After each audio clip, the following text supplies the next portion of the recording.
everybody. My name is Melinda Lucas.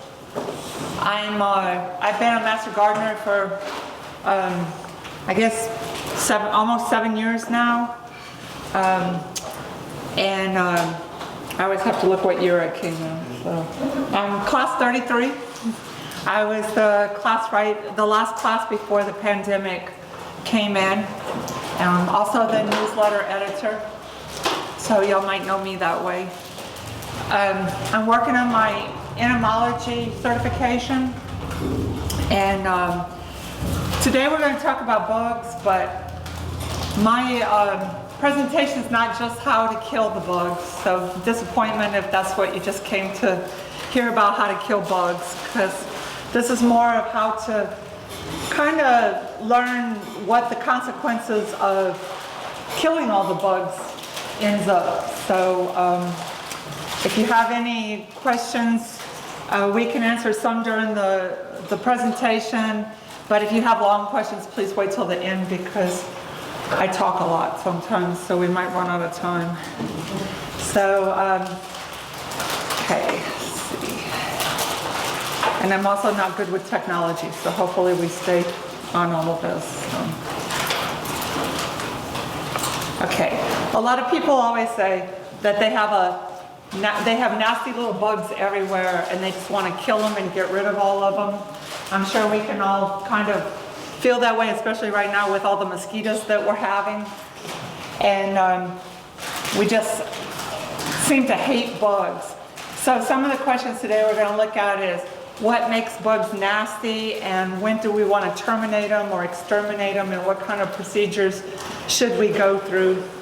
And this is the topic today is just going to touch on the major bugs. I know there's a lot of bugs that we probably deal with that we're not going to touch on today, and hopefully I can come back later in the year and touch on some of the bugs that really give us a hard time, but these are the common ones that we have to deal with on a daily basis.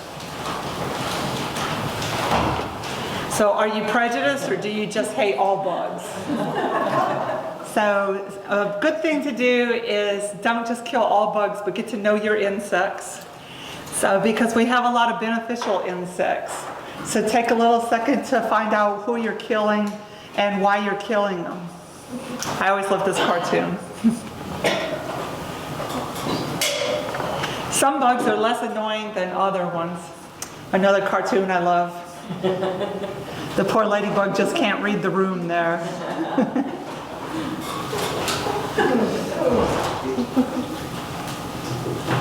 Caterpillars, friends or foes? What are the options? Kill them or keep them? Show of hands of how many people hate caterpillars. Huh? Love-hate relationship? Yeah. Okay. A lot of right now, I know on Facebook, especially our Facebook page, you see a lot of people just hating on these poor caterpillars. They're just mowing down everything. But caterpillars do not kill your plants. They will make them look pretty rough for a while. Funny story, recently I went on a trip to New Mexico, and before I left I went out in the greenhouse and I checked everything out, and I found a whole bunch of armyworm caterpillars in the greenhouse. And so I went through and I carefully collected them all out the greenhouse and I put them out where they wouldn't bother anything. And one of my plants was just ravished with them, and so I cleaned it all up and I brought it in the house and put it in a window and watered it, and when I came back it looked worse than when I put it in the window, and I was like, how can this be possible? And apparently there was one egg or one very, very tiny caterpillar, because when I came back I had an armyworm on it that was about that long, and he had just had the time of his life because he was all alone in there. But I took him outside and put him outside. He was probably ready to turn into to go ahead and make a chrysalis.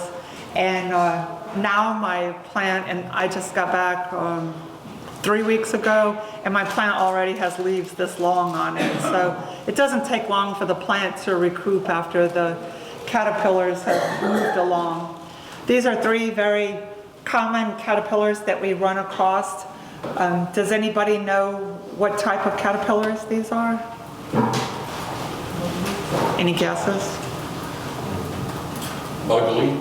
Ugly? Ugly. Oh, ugly caterpillar. Well, their mamas don't think so.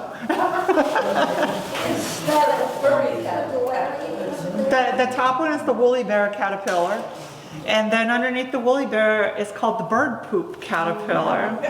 And that is its name. It feeds off the citrus tree and it turns into a swallowtail. And then the spiny one to the side is the Gulf fritillary caterpillar. And they're all munchers. I mean, these are babies. Just think how much a baby eats every single day. And these are babies just feeding. And that's what they do. They get up and they feed all day long because they are hungry, hungry babies. Here's some more caterpillars. Some of the same ones, but some more mixed in with them and some other bugs. Does anybody see any worms in this picture? I got seed packets if anybody answers. You call it a grub worm, but it's not really a worm. That is correct. So I'm going to give you some flower seeds for answering that correctly. So we all agree there are no worms in this picture. They are all caterpillars except for the grubs, but everything else is a caterpillar. Even if it has worm behind its name, it is not a true worm. What's the blonde one? The blonde one is it is the white woolly bear, and they make a different colored moth that comes out of it. You know, there was these stories when we were kids, and I love it now because the internet answers all these questions. But people always told us when we were growing up, well, if the woolly bears are white, it's going to snow this year, and if they have orange stripes, the weather's going to do this, and those are all just different kinds of woolly bears. They have nothing to do with the weather whatsoever. It just depends on how many of those butterflies came through or moths came through and laid eggs that year. So they do not predict the weather. It just depends on how many of them you're seeing. But I took that in my backyard, and we definitely have not had any snow lately. But all of these pictures were taken in my backyard, all of them. And so these are all little guys that come through and visit where I live at, and they do not predict the weather. The only thing they predict is that there's something back there that they're interested in eating. And the army worm is the one in the middle on the top with where the gray wood is. He's on a rotting tree stump back there. The only thing they have in common is they're all very hungry guys. The grubs live underground, and they will turn, those are the giant grubs. They turn into the large scarab beetles, which I always get excited when I see those because the small ones turn into June bugs, and there's a million June bugs. But when I see the giant grubs, I'm like, oh my gosh, there's going to be some of those cool scarab beetles, and I think those are just exciting. Okay, the difference between caterpillar and worm is caterpillars have legs, worms no legs. Caterpillars have faces. Worms do have faces, but we're not going to see those faces. You would need a magnifying glass or a microscope to see their faces, so I just put no faces. And caterpillars are babies, so they're stage 2 of 4 in their metamorphosis, whereas worms always look the same. A baby worm looks just like an adult worm, so they're all the same. And then the caterpillars always live above ground, and the worms always live underground, except in the times that some caterpillars actually go underground to turn into a chrysalis. And one of the ways we found that very fascinating is during the pandemic, we had a lot of the tomato horned worms. And so Mom and I decided to have fun with them because we were just picking them off the tomato plants at that point. And we built like a terrarium, and we were putting all of the hornworms in the terrarium. And then we noticed they were just disappearing. And we're like, well, where are they going and stuff? And we had dirt in the bottom.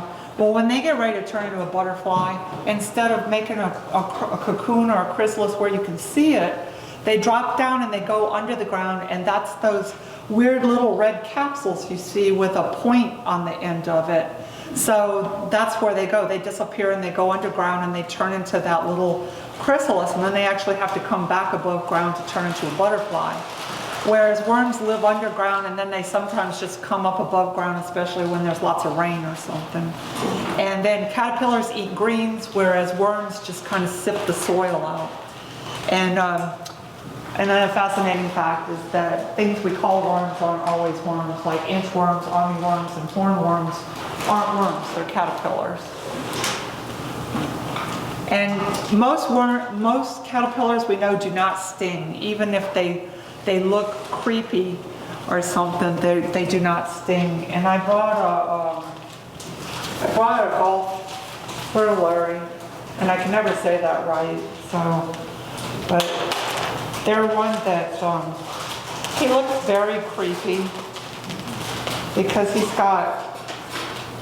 got little spines all over him, but you can touch those little spines and rub him back and forth, and he does not care. It's more just so that people and other things go, oh my gosh, that's a stinging caterpillar, and they leave him alone. Because if not, everything would just bother him, and birds would eat him, or people would pluck him off, and so he's really actually very soft. But you should know what caterpillar you have, because some of them that have spines do sting, and you don't want to just be petting a caterpillar that could sting you.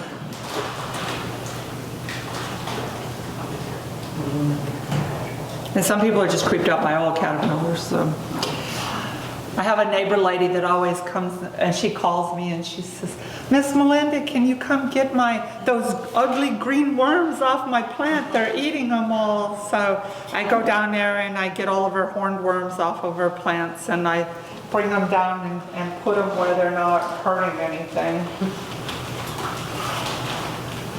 I don't kill my caterpillars, because what do caterpillars turn into? Yeah. You can't kill your caterpillars and then complain you don't have any butterflies. But if you do decide to kill your caterpillars, because maybe you got too many of them, or maybe you're just a grumpy person, here are some options that you can use to get rid of some of them. There are different ways. You can use some chemical type items. BT is a safer way that you can use them, that only goes toward the caterpillars and doesn't hurt other things. Spinosad, I always hate that word, but that one you can use toward caterpillar control. And then there are synthetic ones they can also harm beneficial insects though. Or you can go out there with some gloves or some tongs or tweezers and pick them off, and people put them in soapy water or put them in their bird feeder. And then you can also make some homemade options that you can look up on the internet. So if they're really bothering you, there's ways to get rid of them. I've heard people feed them to their chickens or stomp on them. I think that's really horrible. So just remember, they're babies. You're killing somebody's babies. So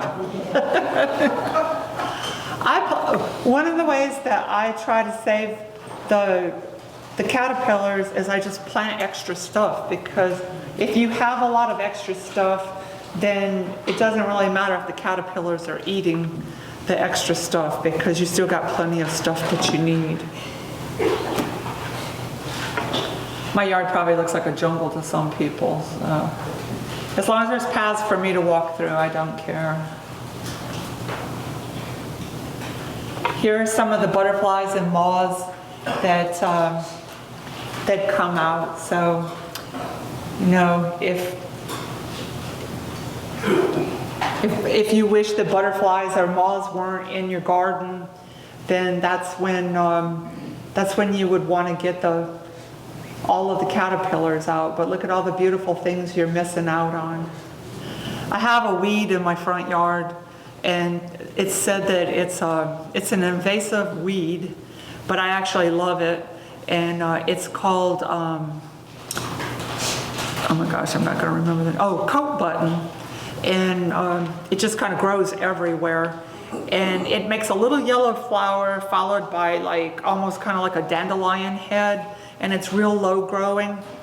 And when I walk out to the mailbox and stuff, I don't have grass, but when I walk out to the mailbox, I have like a zillion little butterflies that fly everywhere. And even like the UPS guy comments on it, and the Amazon guy, it gets everybody's attention, like how many butterflies fly out of my yard when people walk past it. And if you sat out there and counted, there's probably at least, I don't know, I'm gonna say between 10 and 20 different variations of butterflies, from like little tiny ones to big ones. And I'd rather have that out there than have grass out there where there's nothing pretty in it. But some of these are the moths, and this moth here, I don't know if, crazy enough, this one is the same moth. It's just hard to see because when his wings are closed, he doesn't look that majestic, but when he's open and you can see the pink, it's really pretty, and he has a long beak. So he comes out at night and he drinks nectar. And this is what you get from that orange worm that everybody hates having on their tomatoes and stuff, but he turns into such a beautiful sphinx moth. And I'll go over here so y'all can see it. It's this one and this one, it's the same sphinx moth right there.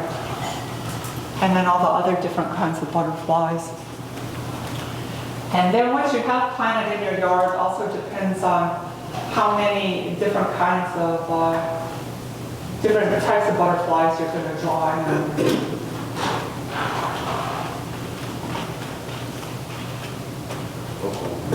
Just wait a second. Go back? No, just wait. It'll come back there. Oh, okay. It likes to scare you. So, to sum that up, when you kill caterpillars, you're killing butterflies and moths, because every caterpillar is a butterfly or a moth. And I'm very passionate about the butterflies and the moths, so these are just pictures of what common ones we have here in Texas and how they what turns into what, so you can see from the baby stage to what you're missing out on if you get rid of all of the caterpillars that go with them.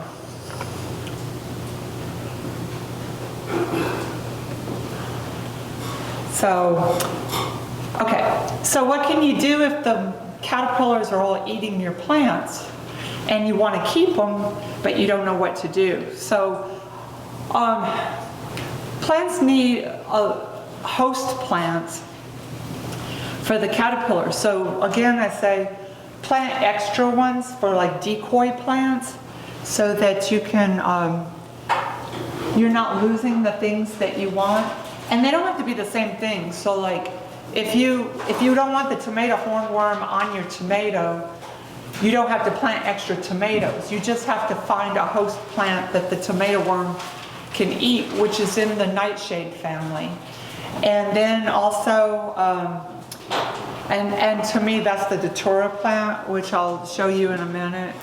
And also, you can pick them off of the plants and move them to another plant, but you can't take a caterpillar off of a plant and just throw it into anything, because it doesn't work that way. And what I didn't go over well in my last time I presented this was, what is the difference between a host plant and a pollinator plant? Because I had a couple people come and say to me afterwards, well, I have lots of pollinator plants in my yard, but there is a specific difference between a host plant and a pollinator plant. All of your flowers are pollinator plants.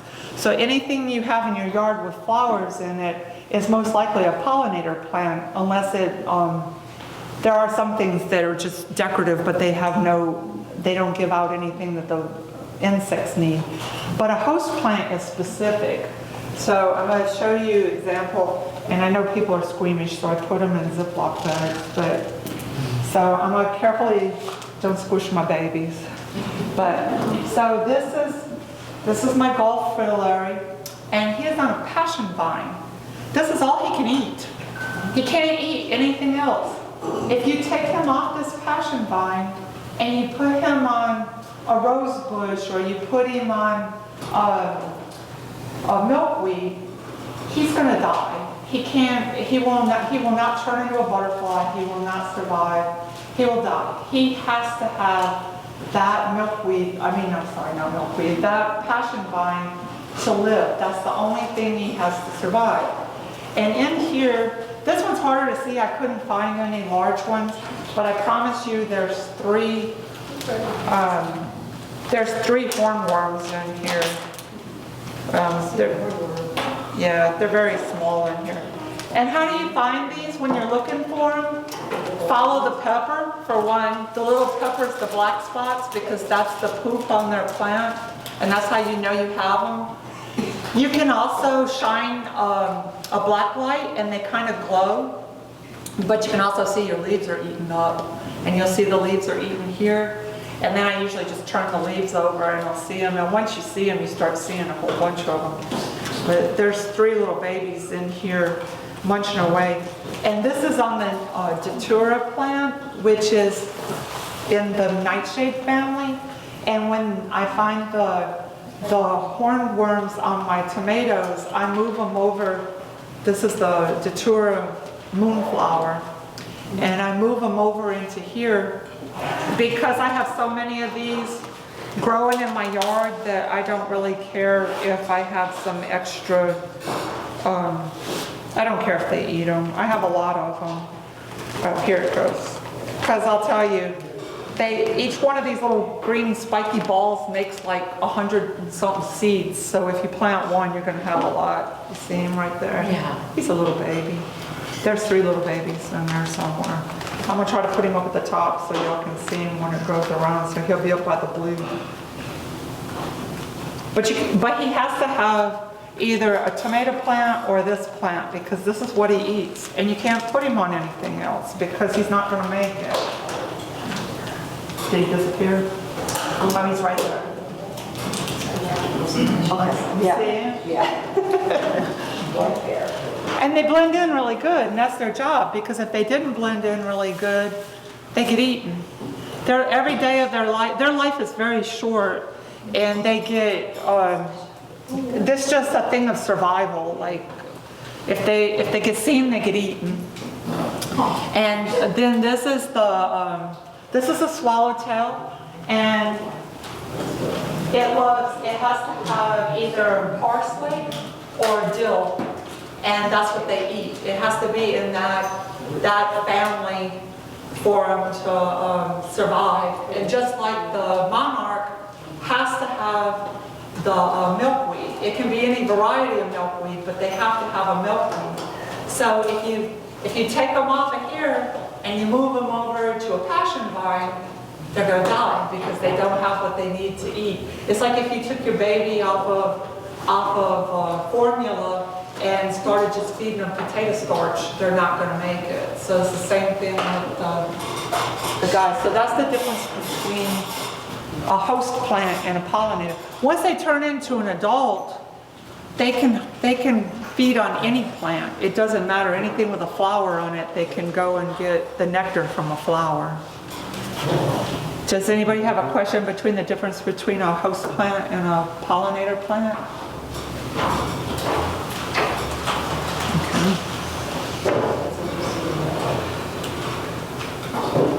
Okay, and hornworm caterpillars turn into different looking things, so here's just another picture, and that's the end of my caterpillar thing, so now I'm moving on. Oh, there in the corner, that's the little chrysalis that turns into the butterfly. That's the thing that goes underground. And that green, the green worm on the glove, that's the clear-winged snowberry moth, and it looks like a bumblebee right here, but that's actually a moth. And it comes out of this caterpillar, and its host plant is the pink primrose, the evening primrose that grows wild. People call them buttercups and stuff, but they're primrose. So this is the clearwing snowberry moth, and it comes from here. I had a lot of primrose a couple years ago, and my yard was loaded with these. And this is in my glove. They're like the size of the palm of your hand. They're very big. Are there caterpillars that have multiple hosts they can go to? There are some, but they're pretty rare. Most are very specific. That's why you'll have a lot of some in your yard that you won't have others. Because like if you have, let's say you have a lot of primrose in your yard, you're going to have more of those caterpillars. Or so this year, if you had a lot of the wild sunflowers, you got a lot of painted ladies in your yard because they were just loaded with caterpillars this year. Cover a whole leaf. Yeah, like the whole leaf was just black with caterpillars because the painted lady butterflies were coming in and laying their eggs on there, and then the caterpillars were just eating up the sunflower leaves. And so whatever you're growing, that's what you're going to get more of in your yard. But I don't know that there's any butterfly or caterpillar that can eat just kind of multiple, except the army worm. I don't think that cutworms have any, the whole cutworm family, there's 11, I think it said 1,100 or 11,000 different kinds of cutworms. It's huge, and those have no host plants. They have no host plants. They will eat anything that you put in front of them. They will mow it down and eat it. So there you go. There's your thing that has no host plants. A cutworm and army worm, anything in that family, it will eat anything that it ends up on. Their babies are just ferocious. And you can have a big, beautiful plant, and the little cutworm, and that's why it's called a cutworm, it cuts it off right at the stem, and your plant just falls over, and then it eats it from there, whereas most things land on the leaf and eats the leaves down.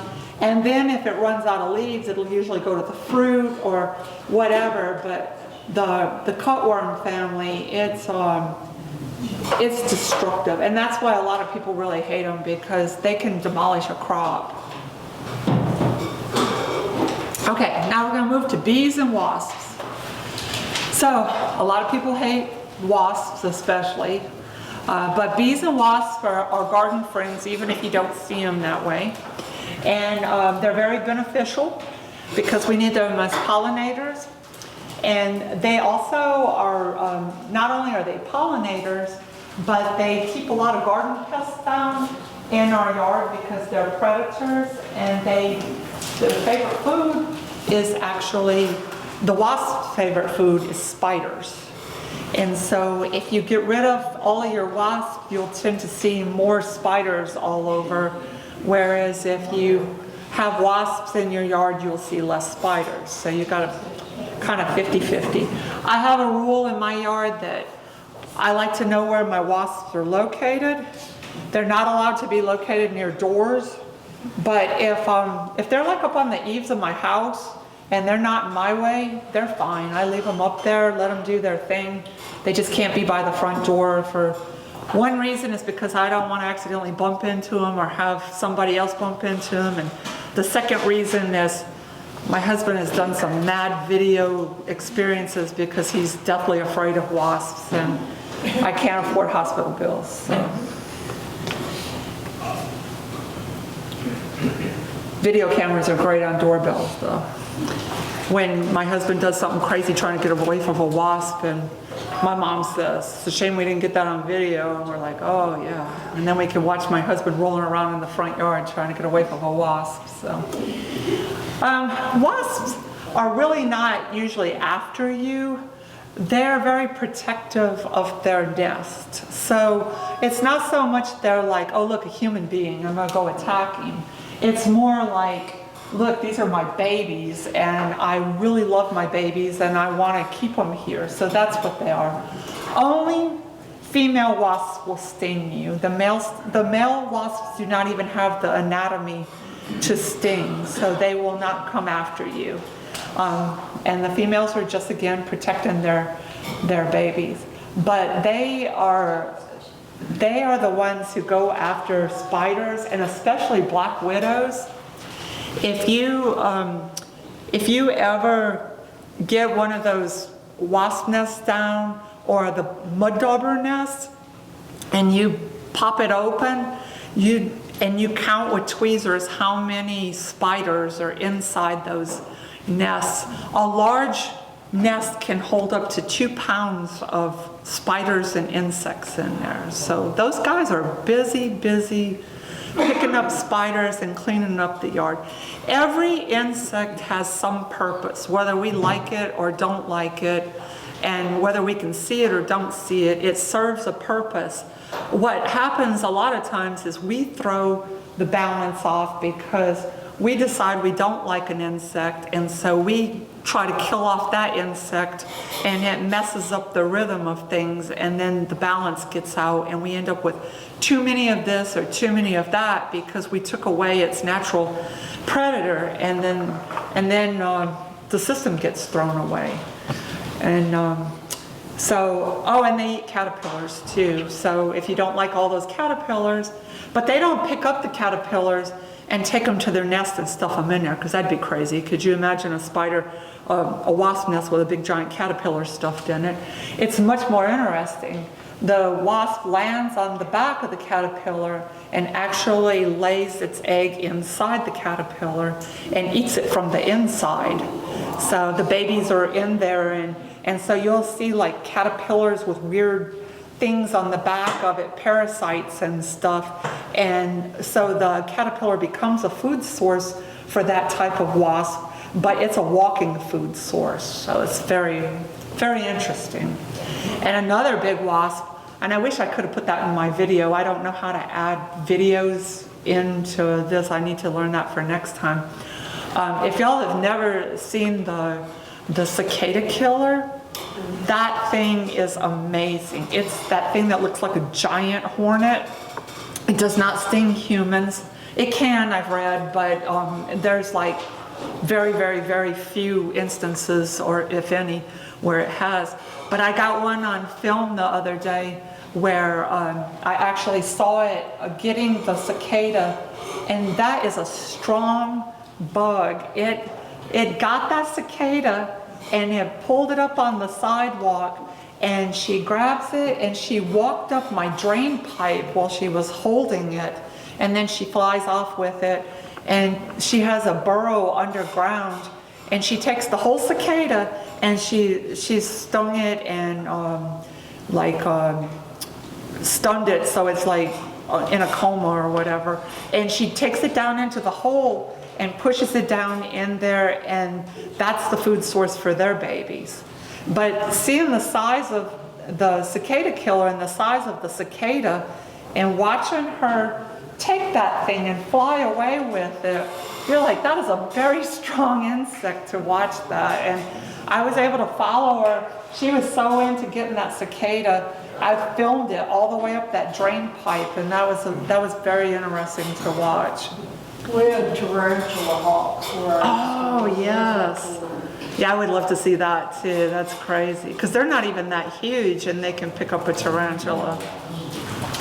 So, mud daubers don't really ever sting people because they don't really have anything to protect. They're loners, and their house is encased in mud, and so I think you would really have to upset one badly before it would come after you. And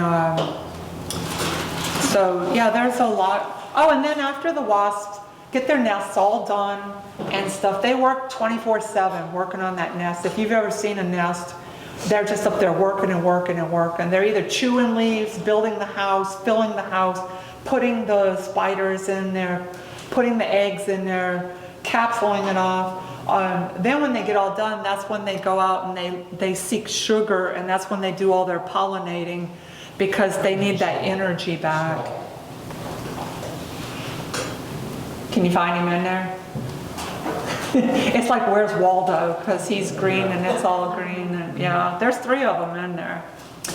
So Texas has between 800 and 1,500 types of bees, depending on what part of Texas you live in. And each one plays a very critical role in our whole entire environment. And they're not after you. Usually if you think a bee is after you, it's after how you smell. So it comes after you because you smell sweet, it smells your aftershave, your cologne, your perfume, your hairspray, your sticky face, whatever you've got going on, and that's why they follow you around, but they're not like trying to attack you or anything. They're just interested. They think you're a flower. You're just a big colorful flower, and they're trying to see if they can pollinate you. It's true. They get used to you too, if you're coming out to go feed them or put water out for them. Yeah. They know when it's me to come, putting water out for them, and it's going to fly and look at you. And that's a good point too, because bees need water just like birds need water and everything. And if you care about having bees in your yard to pollinate and stuff, you can put out a shallow dish, like a ceramic dish, and put some pebbles and water in it. And you'll see the little honeybees out there and different kinds of bees on the rocks getting some water out of the dish, especially right now when it's hard to find any water. If it's too deep, get you a brick or something, put the brick inside. I put some round rocks in it. And that way they can sit on it. If you don't put rocks in there, they will drown. Yeah, they'll drown trying to get the water out. You can put a stick in it, anything where they can get their feet on it.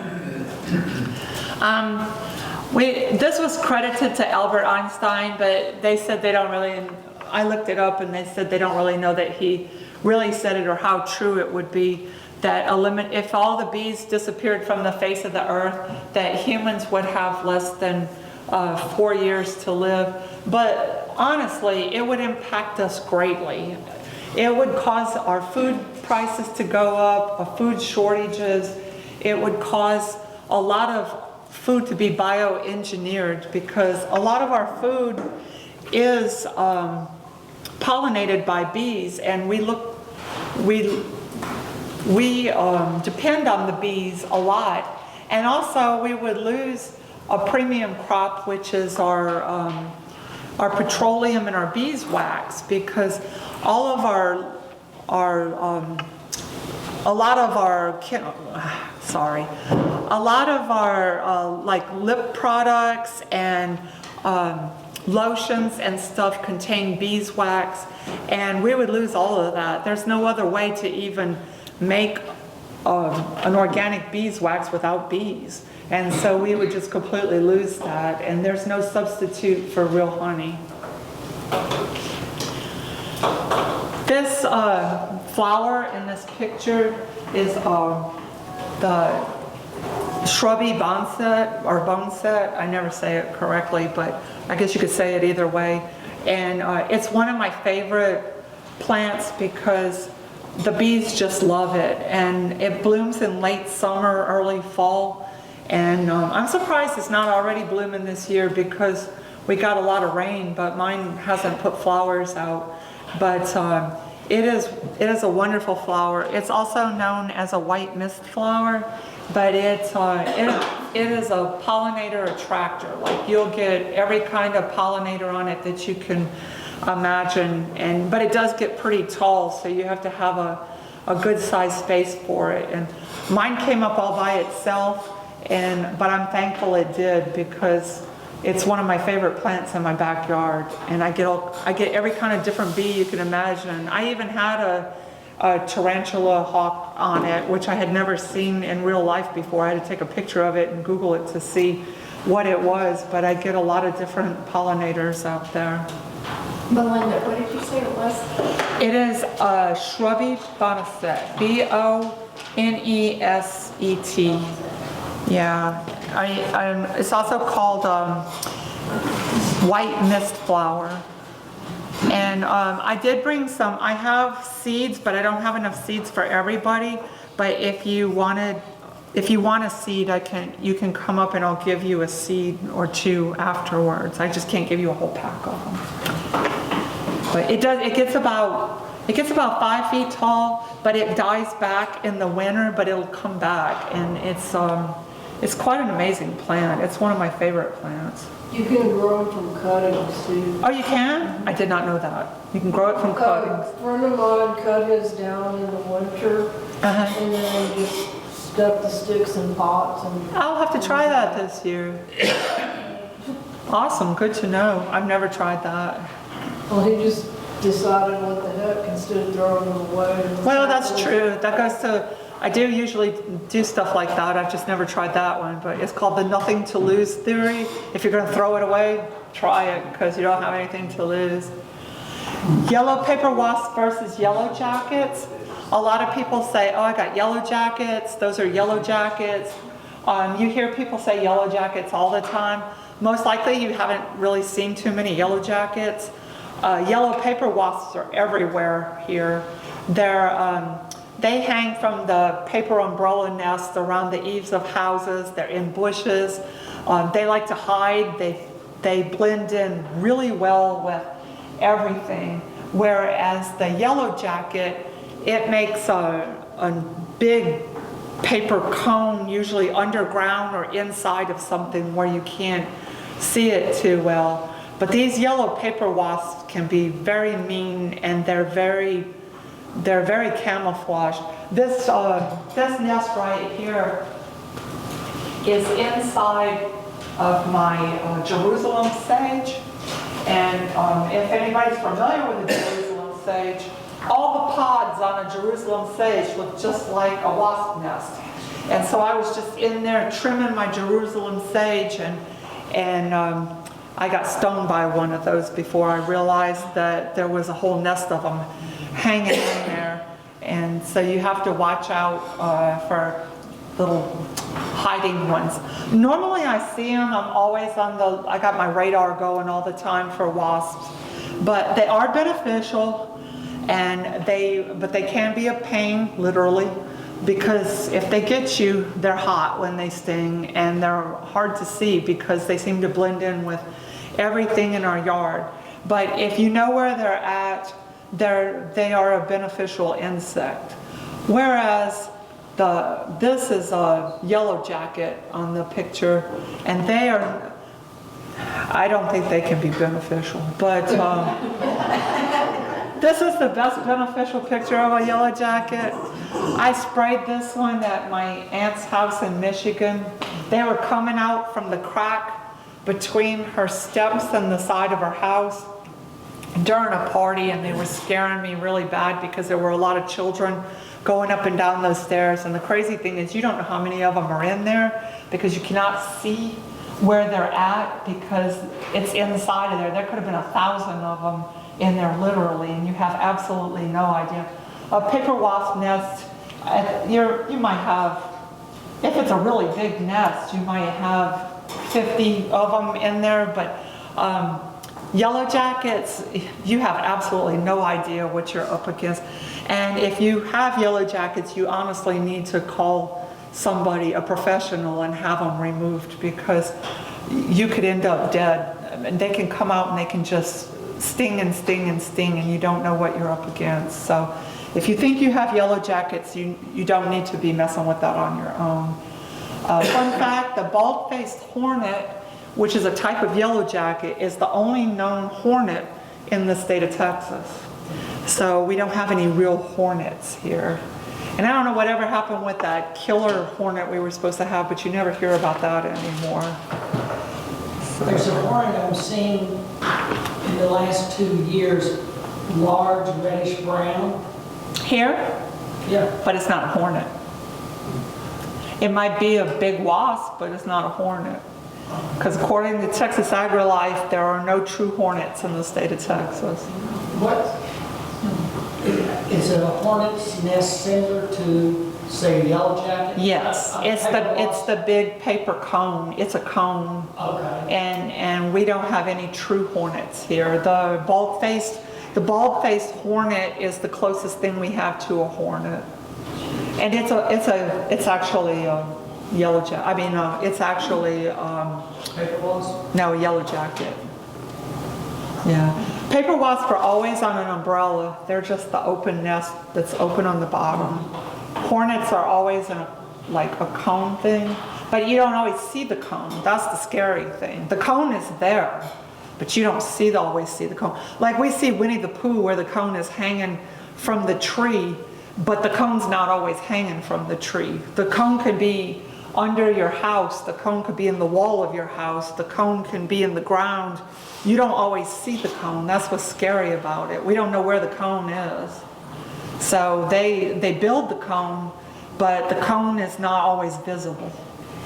But yeah, the yellow jacket's the only one here that's, now we do have the Mexican honey wasp that makes a cone, but that's totally different. It's a wasp and it's different. It's its own thing pretty much. It makes honey like a honeybee, makes a cone like a hornet, but it's in the wasp family, so we're not going to talk about him. He's in his own world. He just stole a little bit from everybody, you know. Okay, so you might say, but I would never kill the good bees.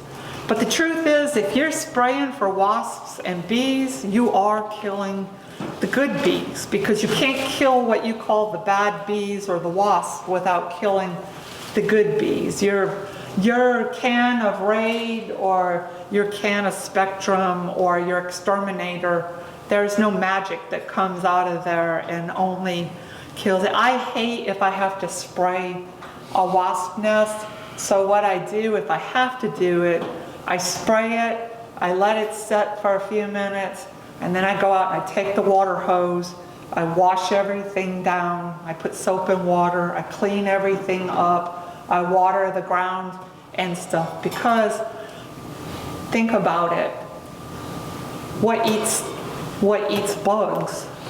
If you poison the bugs, you're poisoning the lizards, you're poisoning the birds, you're poisoning the toads, you're poisoning everything that's around there. You can't poison just a bug. It doesn't work that way.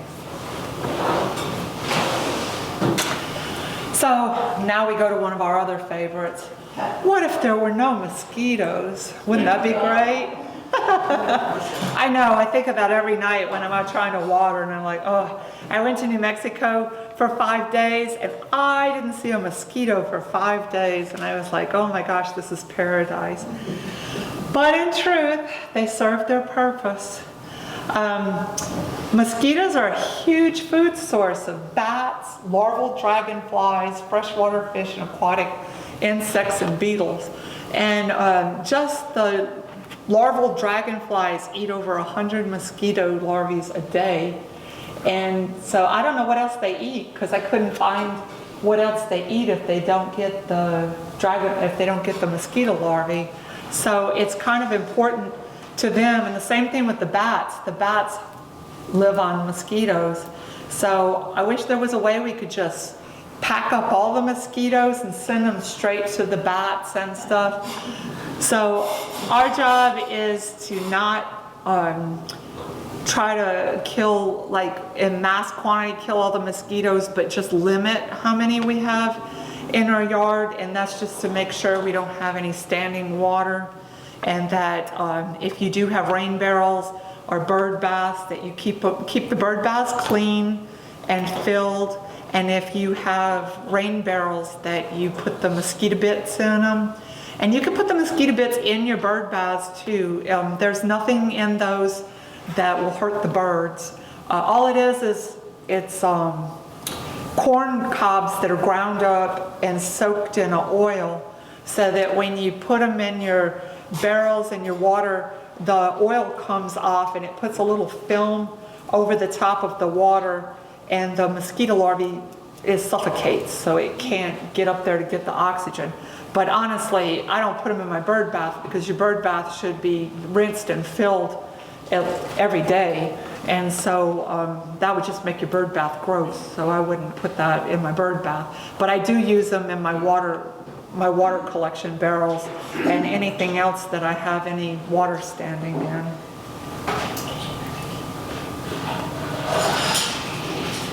Ants, another one of our favorite things. That was taken at my aunt's house too. She has a very fascinating house.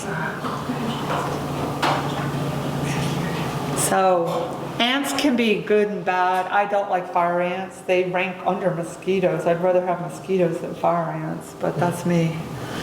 But ants move more soil than earthworms.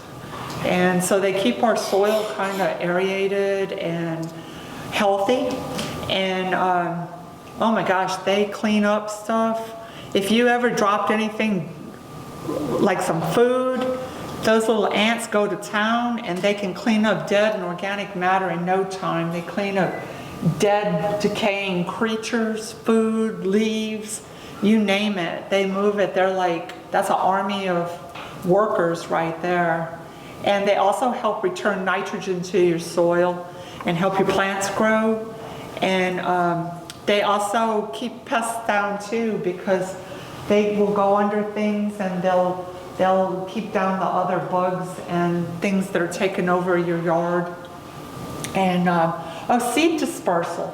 Ants move a lot of plant seeds from one location to the other, so they actually go around planting things in your yard, whether you think about it or not. Like, I don't know if you've seen on your sunflowers and other plants, but you always wonder, like, how did that get planted way over there? Well, a lot of times a little ant took that seed and dropped it along the way. And they're also very nutritious, so if you ever get hungry, you can eat some of those ants as long as they don't eat you first.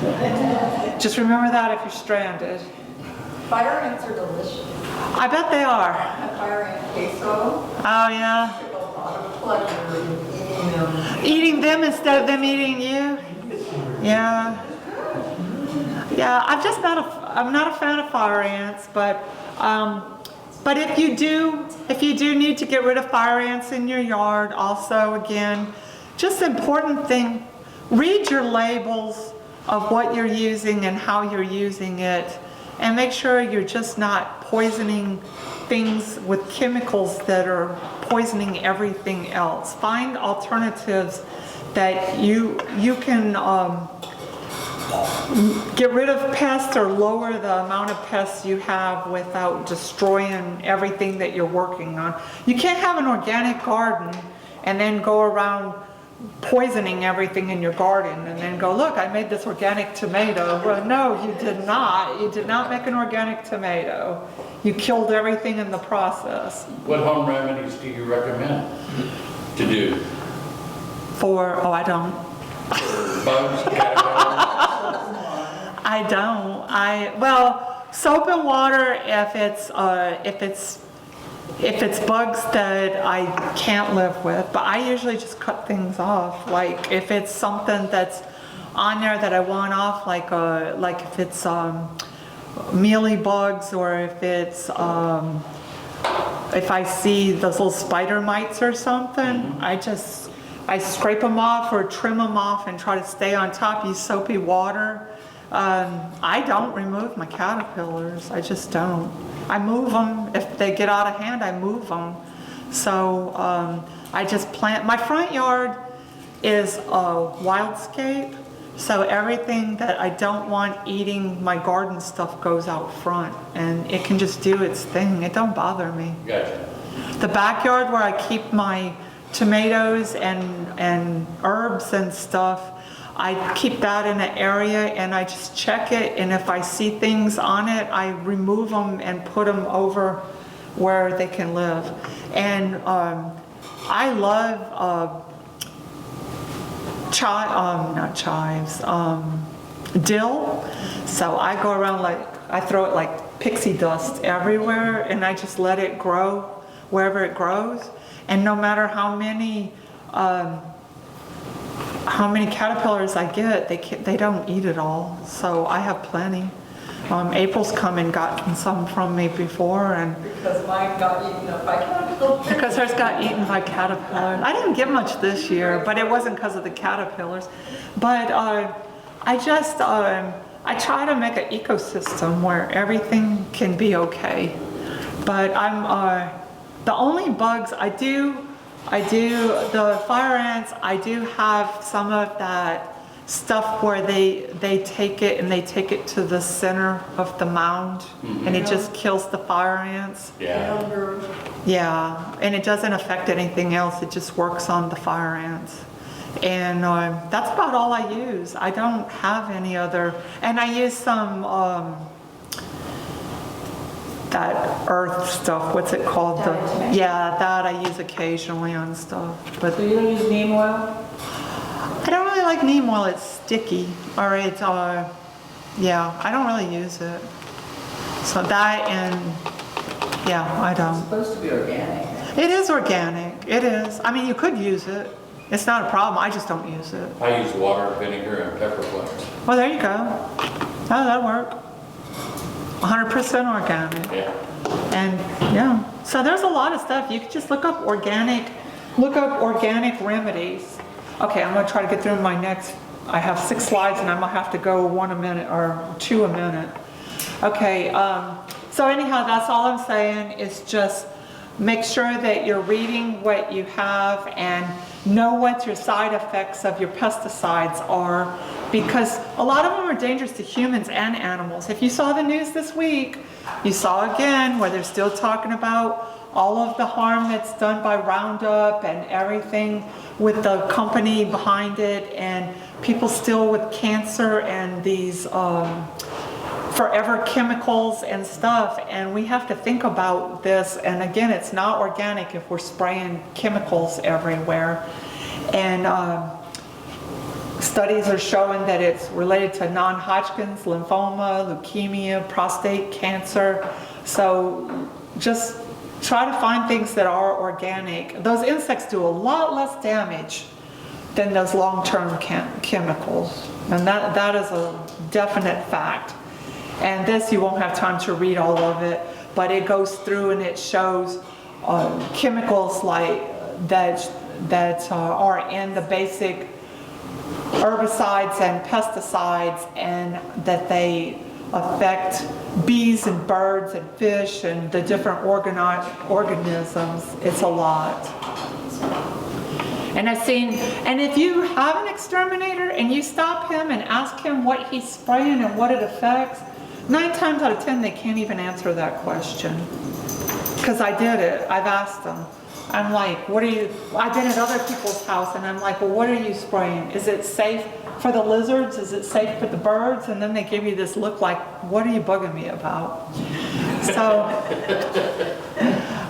when you poison your insects, you're poisoning your backyard tenants as well. Everybody is being affected by what you do. And if you love the little birds are eating the little bugs, and the lizards are eating the bugs, and that's their dinner. They want their dinner organic too. So, choosing to live with them, what can we do to coexist? Learn who is living in your garden. Plant extra for the caterpillars. If wasps are in a safe zone, leave them there. Create a bee-friendly environment. Put those little water dishes out. Make sure your bird baths are full. Make sure you got some rocks for the bees to land on. Make sure you've got flowers. Dispose of rotten fruit and items that attract insects if you don't want them. If you've got that apple tree out there that doesn't make good apples or whatever, and it's all, those pears are falling on the ground, and you don't like all those flies and ants and bugs, but you're letting the pears fall on the ground, take your garbage can out there and pick them up and get rid of them, and you'll get rid of the bugs that are coming with them. Empty standing water that attracts mosquitoes, and use the mosquito granules, and find all natural remedies. And these will all help your bugs, and they will help keep your yard organic and safe. So eliminating all your bugs is not the answer. We have to reduce without eliminating, and then we can reduce without using a lot of chemicals, and just appreciate what you have and understand that the things that are out there are also trying to work with you. They're not against you. Just because they're eating the leaves off doesn't mean that they hate you. It's just part of nature. You just grew you grew really tasty plants. So you should pat yourself on the back and say, I grew a really, really tasty plant this year. So you're a good gardener. They came to your yard to eat. Okay, so does anybody have any questions? Sorry, I had to kind of rush to the end there. I talk a lot. Yes. In the summer, when I'm walking, I'll see it's ugly looking caterpillar, primarily black, and I see it on the pavement, I see it on asphalt, and they're all over. I don't see it in the winter time, but I mean, it's 98 or 100 degrees outside, and there's something on the asphalt That is weird. When you say ugly, that's That's is it. he fuzzy? Is he smooth? No, that's, Fuzzy? but not, Not the woolly bear? no. Oh, I'd have to see. Take a picture of it next time. I don't know, there's a lot of fuzzy caterpillars, but it's, honestly, I don't know why they would be on the pavement, that's odd. And I don't think they intend to be on the pavement any more than Ricky Raccoon that's in the middle of the road. So they don't know the difference between the grass and the pavement, they lost their way too. It's all brown to them until it's not anymore, so. Weird. Some guy in Japan, some kid said that he can tell caterpillars can remember you when they turn into butterflies, and I would love to meet him and figure out how he learned that. Yeah, and because what butterfly landed back on him when it was a butterfly. Hey, is Ricky Raccoon related to